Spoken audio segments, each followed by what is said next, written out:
Bloomberg Audio Studios. Podcasts, radio, news. Let me tell you, we have a new star. A star is born, Elon. Pumped up on Mars, juice, and ketamine. He is the Thomas Edison plus of our age. Probably his whole life is from a position of insecurity. I feel for the guy. I would say 98% really appreciate what he does, but those 2% that are nasty, they are out there in full force. We are meant for great things in the United States of America, and Elon reminds us of that. I'm very disappointed in Elon. I've helped Elon a lot.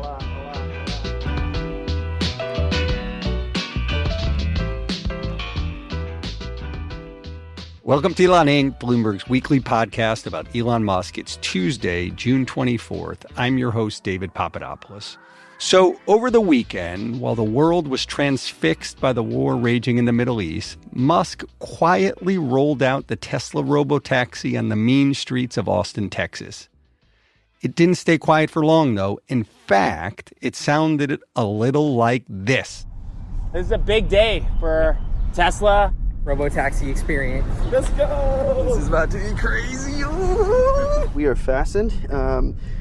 We have our location here, estimated arrival, start ride. Our ride is complete, but it looks like the Robotaxi is waiting for its next call. Bloomberg EV reporter Kara Carlson was there for it all, and she makes her Elon Inc. debut today to tell us about it. Welcome to the show, Kara. Yeah, thanks for having me. Then later on, our man Kurt Wagner, just off the plane from the French Riviera, will join us to break down X's participation, or perhaps absence, from the all-important Lions Advertising Festival. Of course, an episode of Elon Inc. ain't an episode of Elon Inc. without the presence of one Max Chafkin. I was wondering if you were going to introduce me or what here. I'm sitting here quietly, very patiently. You were nervous, worried.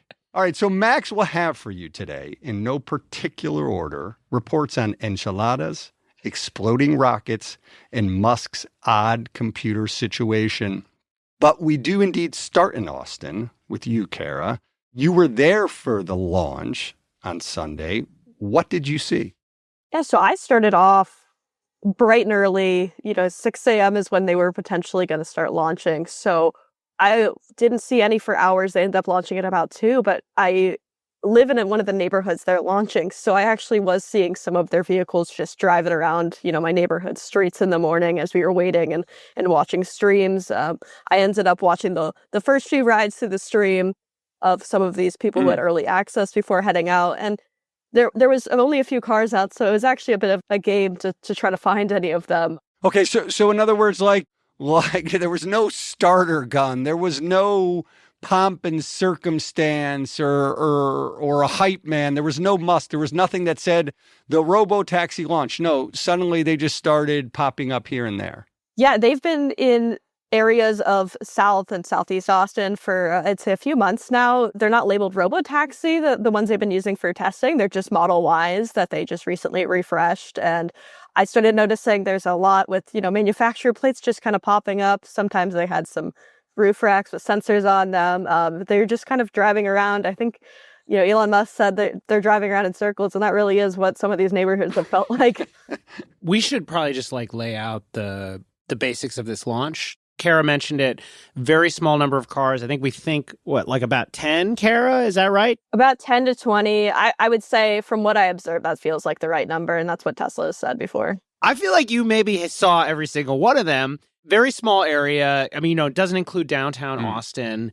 And really importantly, there was a safety monitor in the passenger seat, which, so a guy sitting in the passenger seat, a babysitter, not behind the wheel, but somehow babysitting the car. In a lot of these videos, the safety monitor has his finger on a button, which I think most people assume is an emergency brake. It's the eject button. No. Yeah, it's the button that kills you if you tweet something mean about the Robotaxi while you're in it. Wait a minute. So literally the whole time he or she has their finger just hovering over the button. Yeah, or just kind of on it. It seems like there may have been some other types of controls or ways to provide input in the vehicle. You also have at least according to statements that Musk and others have made, on the earnings call, some teleoperation as well. So they're probably, in addition to that safety monitor, is a guy sitting at a desk watching the ride who is also able to intervene one way or another. I don't think we know exactly what that intervention could be. It could be anywhere from sort of giving the robotaxi some commands or suggestions all the way to, maybe a steering wheel or whatever, where that person could literally take control. But we don't know exactly what that teleoperation A lot of like. supervision now. Obviously, the idea is at some point, once this thing gets, a little more experience out there, the training wheels come off and it's out on its own in the wild. Now, Kara, who got to take these initial rides? Was it just picking up random strangers on the street? So Friday night, a bunch of Tesla influencers and retail investors, and these are accounts that, really are interacting with Elon Musk, interacting with a lot of Tesla news at all times. That's kind of their whole brand. Got emails that said you have early access to the Robotaxi starting Sunday. And then, some other Tesla fans ended up coming in and kind of going as their plus ones. They were allowed one guest per ride, but it was really just a handful of pretty loyal influencers for the most part. These are not automotive influencers. We've seen Elon Musk kind of include these sort of YouTubers who review cars and stuff at earnings calls and so on. This was Elon Musk influencers. These are people who are very, very, very enthusiastically on the Musk train, which Kara and I found out when we we asked them if they would take us as their plus one, and were, at least in my case, no chance in hell. Repeatedly denied. Right. Well, I can't blame them. In your case, I don't care. I'm just getting to know you. But in Max's case, I also wouldn't ride in a vehicle with you. All right. So how, in general, did these vehicles perform, and how are they continuing to perform? There have been some videos that have started to go a bit viral about some unconventional, shall we say, driving techniques. But on the whole, have these things held up okay so far? They drive pretty much as any other car. They were doing pretty predictable driving behavior when we were following them around. But there have been a few videos that have shown some concerning behavior. There's been some mild speeding, a few miles over the limit. Which people are, humans do too, but it is strange for a robotaxi to speed typically. There's been one instance that a lot of people have pointed out as particularly concerning. So there's a vehicle that was starting to turn left, appeared to maybe decide it was going to go straight instead, and the steering wheel really jerked around and it started to go straight instead. And it was going in the wrong direction, in the wrong lane for a few seconds there, and then got... Well, wait. So it was going potentially into oncoming traffic? It did go into oncoming. It did go into oncoming. Yeah. But then it got it right.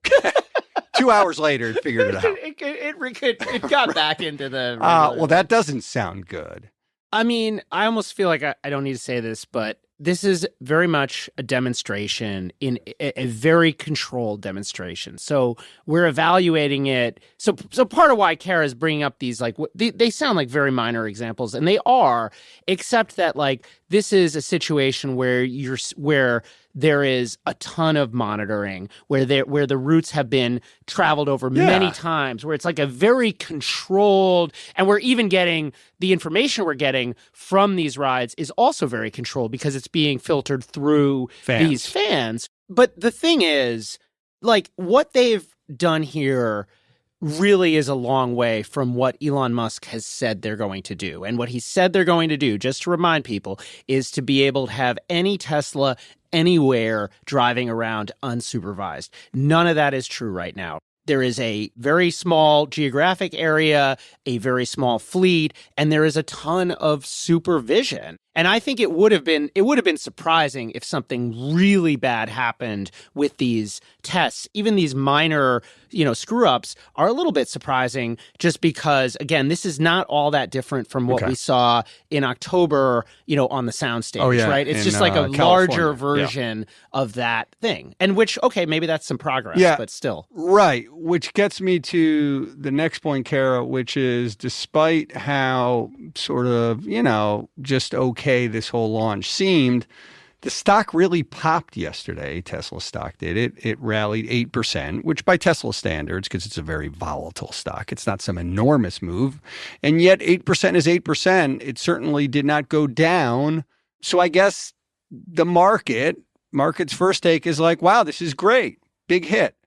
Yeah, I mean, this is an event that people have been waiting years and years for. Elon Musk has really bet the entire company on autonomy, on AI, on the ability to launch a network like this. And investors are just glad it's meeting that mark on a lot of levels.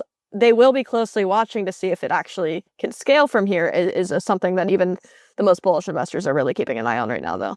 Yeah, I mean, is 10% in a day for Tesla a huge move? Well, it's no, that's like a Wednesday or something, you know? That's nothing. Yeah, Esha Day, Bloomberg Tesla reporter, told me she doesn't even get up for an 8% move. She not for Tesla, right? No, not for Tesla. Yeah, for most other stocks. But no, so yes, correct.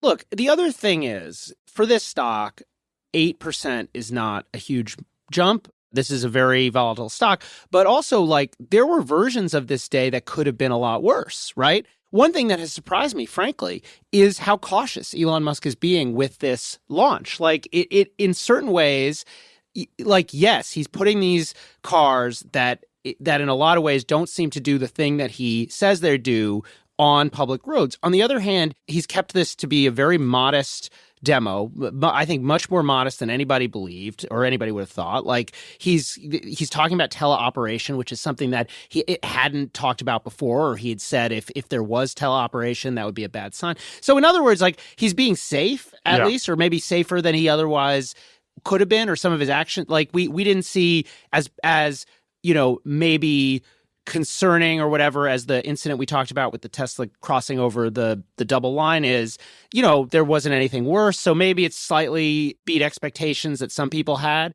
I do think apparently the bar was pretty damn low. Yeah, I admit that I'm setting a very low bar, but there also may be like the enthusiasm may fade because like the novelty here of being able to drive like from one end of part of Austin to the other is going to fade. Yeah.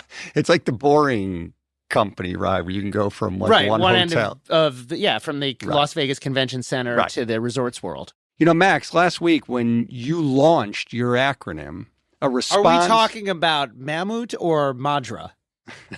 There were multiple. Oh, right. There were two. You had two. It was a twofer. It was a twofer. I almost forgot about Madra. No, when you were launching your acronyms, a bit of a riff on taco, Trump always chickens out, hence stock investors buy stocks. We had asked our listeners, our legions of listeners, to put forth any ideas they may have for acronyms that could improve upon, if such a thing could be done, that would improve upon Mammut. And, you know, we got a brilliant idea. Yeah, we got some fun responses. My favorite, and Grant, who responded with a lot of good ideas, but also complaining that we hadn't seen that he had his own acronym, which was enchilada. Oh, wait. So he launched it, he alleges, he launched it before you unfortunately, the timestamps confirm his launch. Elon never completes his innovative level 4 autonomous driving announcements. Wow. Enchilada. This guy, obviously, you know, something of a bear, I would guess. He also, in response to Mammut, which he thought was, you know, insufficiently creative, suggested a few others with the help, I believe, of ChatGPT, including, and now these are replacements for Mammut, which was Musk always makes up with Trump. These include queso, coral until eventually snuggling online, salsa, spats are loud, still amigos, guac, grudges usually aren't consistent, burrito, billionaires ultimately reconcile regardless of internet tempestuous outbursts. None of them are perfect, but Grant, thank you for these ideas. They are all hilarious, and I regret missing enchilada. Grant's given this a lot of thought. I know, a lot to work with. I like just about all of them, enchilada in particular, because there's just a mouthful quality. It's very long. It's slightly incomprehensible. Elon never completes his innovative level 4 autonomous driving announcements. That's all good. But Kara, now that the Robotaxi is roaming the streets of Austin. Is that still true? Is enchilada true? Or was the acronym launched only immediately to be vanquished, defeated, and go away? I think it depends on kind of where we go from here. No depends. Well, we Kara, don't know what level of autonomy they're using. They haven't actually revealed a lot about what kind of the tech stack behind this looks like. Level 4 autonomy is like a lot of it's autonomy. Supposed to what be doing it without any kind of supervision. I don't think this counts as level 4 so he's autonomy. good. Grant's Am I wrong, good. Kara? You think there's even a question here? I think we need to wait and see what level of autonomy they claim it to be, and they will have to self-report in the very least soon to Texas. Well, wait a minute, but if there's a dude in the vehicle with his finger always hovering over the emergency eject button, I don't know. I mean, that doesn't sound... I think Grant's good. I think enchilada's good for now. Okay, very good. Kara, we will talk again soon. So good. We are now joined by Bloomberg ex-reporter Kurt Wagner. Kurt, welcome back to the show. Hi, David. Thank you for having me.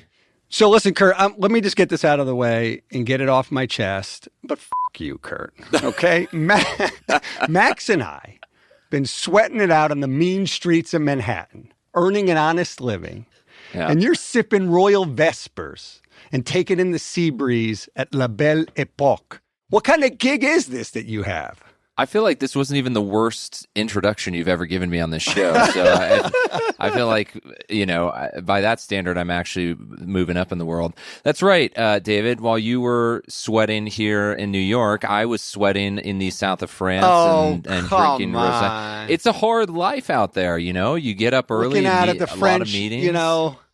Looking out at the French Riviera. I wouldn't expect you to understand. Jesus. But yes, I was at Cannes Lions last week, the wonderful advertising festival for those who are unfamiliar. It's essentially everybody in the world who is involved in the ad industry, from the big players like Metas and YouTubes and Googles of the world, to these agencies, to the creators who are now making a living on this. They all show up and spend a week together sort of cutting deals and boondoggling and all that kind of stuff. So it was a good time.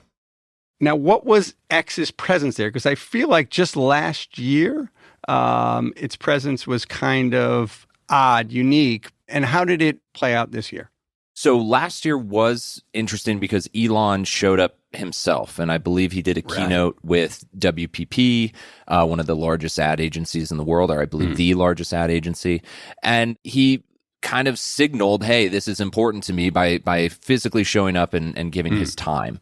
In years past, X, formerly known as Twitter, had literally like a beachside setup. They set up there was a concerts that they had. They would hold Kurt meetings was all over there. that. I was. That was back in the day. This was, pre-COVID. Nice. When I was there this week, I did not see a single X branded sign throughout the entire conference. Just to give you a sense, like TikTok took over an entire hotel, essentially. Meta takes over multiple floors of a hotel, has a giant beachside thing. Like everyone is throwing their logo in your face, essentially. You can't walk down the street without seeing these things just like right in front of you. X was nowhere to be seen, and I thought that was very notable. So how do I interpret this, Kurt? Are they just giving up? What does this mean? So there's two ways. I think I'll give maybe the positive X version and the more critical X version. I think the positive is it's not very Doge to go to Cannes, right? Like it is not. For all the reasons I stated at the top. Yeah. Very Listen, we're cutting into it a little bit. Okay, fine. I'll admit it's not the most Doge thing to go to Cannes. It's definitely a show, right? It's a bit of a circus. And so if you are X and Elon is running your company, maybe the last thing you want to do is be seen out here kind of frivolously spending money for a Diplo concert on the beach. I shouldn't say that. Yahoo hosted a Diplo concert. I did go, and it was pretty fun. So, sorry to use that as an example. Okay. Yahoo was a great time. But my point is like maybe Elon is not wanting to be seen doing that kind of stuff right now. That's the positive, reason why X might not be visible. The more negative is that, quite frankly, they either don't have the money to do those kinds of things, or they're no longer in that tier as an advertiser. What do you mean they don't have the money? They're a unit of XAI. XAI's got money coming out the year. When I hear about Kurt talking about X's advertising business, I have that feeling of when you hear about a really old celebrity who you thought had already passed away like years ago. Like, it's like, oh yeah, X has an advertising business. I completely forgot because, David, like you said, they are now part of XAI, and it really seems like this whole part, this whole revenue They're just stream, soylent. They're simply soylent for the XAI robots. Not necessarily the metaphor I would have used, but yes, that's exactly what I mean. That's the cynical way to look at it, right? Is that X is sort of now any money they make is sort of gravy, and it's the back burner to this much more important thing, which is that they're using the data to power XAI, and that's really all that matters. And so, if that's the way that X is, it's certainly nowhere near the kind of top of the conversation that it was several years ago in the advertising industry, but maybe it has a different purpose now, to your point. But now, Max had just said a minute ago that, oh my God, right, X advertising, it's just a corpse, it's a cadaver, it's long since passed. But I actually thought there was reporting, including perhaps from you, that indicated there's been a bit of an uptick in advertising revenue over there at X. Yeah, we talked about this a few months ago, and it came up again this week. So way back in February, I wrote this newsletter that essentially said, hey, we're seeing an uptick in advertising. Elon Musk is out here saying the quote-unquote ad boycott is essentially over or soon to be over. Like, what gives, right? And what I heard and what I put in this newsletter was essentially that everyone in the ad industry is terrified of not advertising on X because at the time, the owner of the company was BFF with the president of the United States, and they were suing people who didn't advertise there, right? So there was this implicit sort of idea that, hey, if we don't spend money on X, we are going to be sued. And it has been talked about for several months. The couple days, maybe a day before the conference started last week, the Wall Street Journal had a more detailed version of that story that said the lawyers for X are literally calling some of these advertisers and making this threat explicit, right? You advertise with us or we will sue you. And that there the are legal brands. Argument is, Kurt, the legal argument is, what? What's the legal argument? Well, I'm not an antitrust lawyer. The claim is that this is anti-competitive and that these brands are sort of colluding to damage X's business. Now, I have never really heard of a boycott being considered anti-competitive, antitrust, right? I mean, think about how people vote with their wallets all day, every day, right? Yeah. And there's never been any kind of sort of, to my knowledge, like pushback on this from a legality standpoint. When you think about what Elon in particular and Linda really have said about free speech, it's quite comical to think that, hey, spend money on our product or we will sue you. Oh, by the way, we're free speech absolutists, right? To me, those things do not really go hand in hand. But again, on the eve of this conference, essentially, this story comes out that paints X in quite a negative light. Again, it's not totally new. We've been talking about this for months, but it did set a stage, I would say, for discussions around X at the event. And a bunch of people that I talked to last week pointed out, like, this is pretty shady stuff if this is indeed what's happening to people. Yeah, I mean, Max, I guess I don't understand if they are doing this and they're allowed to do this. I guess I just don't know where it ends. Like, to me, then I suppose the hot dog vendor at the street is, his sales pitch is, buy this hot dog or I'll punch you in the face. The guy selling shovels says, buy this shovel or I will beat you with it. I mean, it's pretty darn odd. Like, and I guess if it's working in the short term, I suppose God bless him. But man, it doesn't seem like is it working? I mean, that's the thing. Data. Kurt said that he's got reporting that says revenue is ticking back up. Yeah. I just, again, like, you sort of would wonder if we're seeing maybe token purchases, small purchases to deal with the threat rather than. Well, let's ask Kurt that. Would token purchases of ads be enough to drive that pickup in ad revenue that you talked about?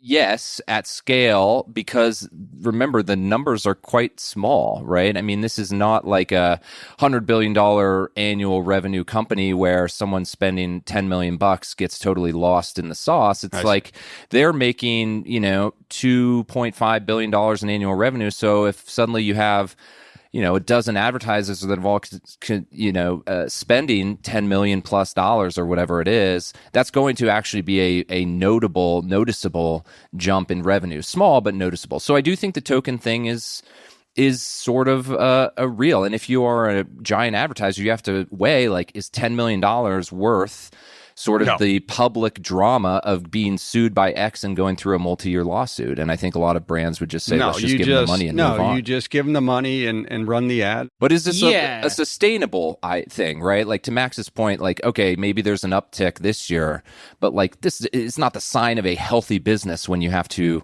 force your clients to spend with you at risk of lawsuit.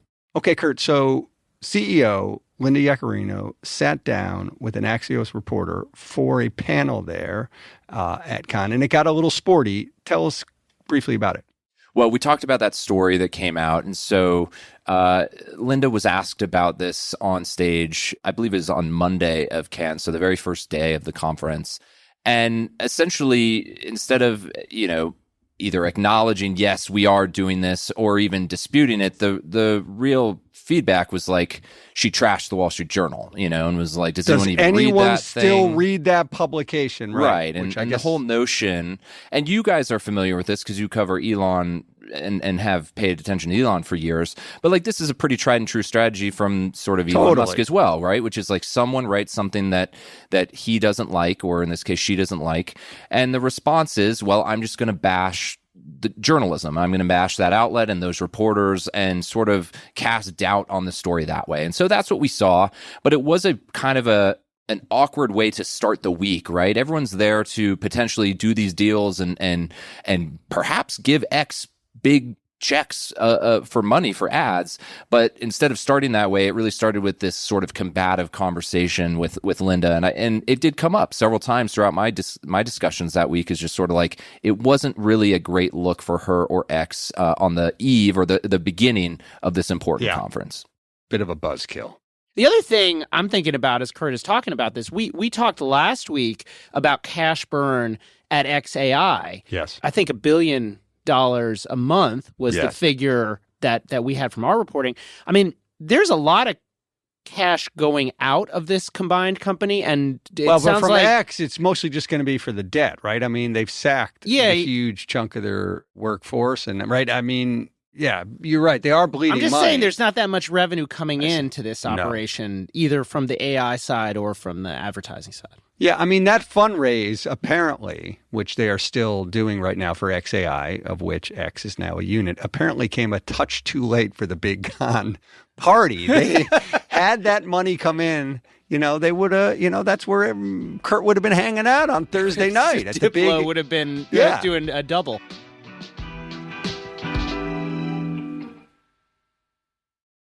Okay, now, Kurt, don't hang up. Don't leave us. Yep. But I got a couple of quick things rapid fire for Max. And if you have some clever thought, some epiphany, sir, great, weigh in and shout it out. Max, there was another exploding rocket. Over the weekend, a Starship rocket doing a static fire test. That's a kind of test where they fire the engine while it's on the ground. It exploded. I think in the statement, SpaceX called it like a significant anomaly or something like. Right. But yes, it was a bad. They say the darndest things. They do. You got to give them credit. They have sort of fun ways rocket engineer speak is funny, right? Anyway, this was bad. This was not something they expected. I mean, especially and it's bad because they just keep happening one after another. This do they is not? Like the third, isn't it or the fourth? Yeah, I think maybe the fourth. Can't in a even row keep track. Where we've had it not go exactly right. If Lauren Grush, our colleague and Bloomberg aerospace reporter were here, she just got Kurt. She would say that, like, look, these are experimental crafts. Explosions are not totally uncommon or necessarily even unexpected. Sorry, wasn't it? And maybe you already said this, but wasn't it simply refueling? It was a fuel mishap. There was an explosion while they were loading fuel in. Definitely not supposed to happen. and they're investigating it. And I do think while these are experimental craft, each time something like this happens, it pushes the timeline back a little bit. And this is a company that is very much under the gun if they want to meet Elon Musk's very, very aggressive timelines for sending these rockets, towards Mars, or even putting them to tests that could lead them to go to Mars. So definitely a setback, on top of the issues that we've talked about for the last few weeks with Trump and the former NASA appointee. Now, we also had a revelation of sorts on Musk's computer situation.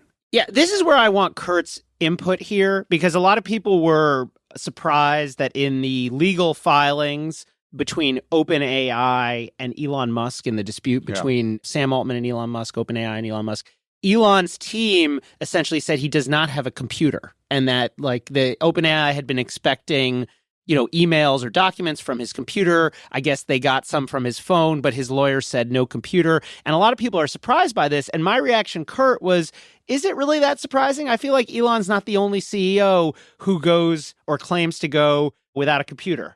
Yeah, I actually wasn't surprised at that at all for the same reason, Max. I remember in the book I wrote, Battle for the Bird, by the way. Buy it, read it. Yeah, buy it, read it, please. Jack Dorsey, the co-founder and former CEO of Twitter, did his entire job from his smartphone. You know what I mean? He had an iPad that he used from time to time. But really, I mean, this is a guy running... That's funny. That's very, elderly, I don't know, or child of him or something. But I mean, this guy wasn't just running Twitter. He was running Square, now Block, at the same time. So a CEO of two publicly traded tech companies who did his entire job from his phone, right? And so I mean, it's hard for me to imagine Elon sitting down at his laptop and typing away. I think we know he did because he's posted some screenshots of a laptop at one point that the only reason I remember is they were really smudgy and gross, and everyone was like, "Ooh, your screen looks really gross. You need to clean it." So I do remember some of that, but no, I'm not surprised to hear he works from a phone.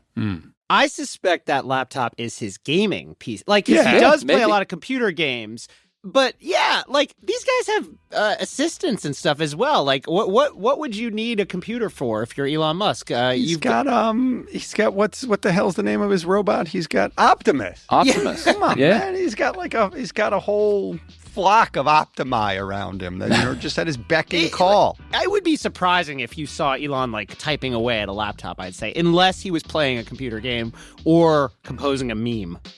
Kurt Wagner, thanks as always. Max, thank you. Thank you. Thanks, David.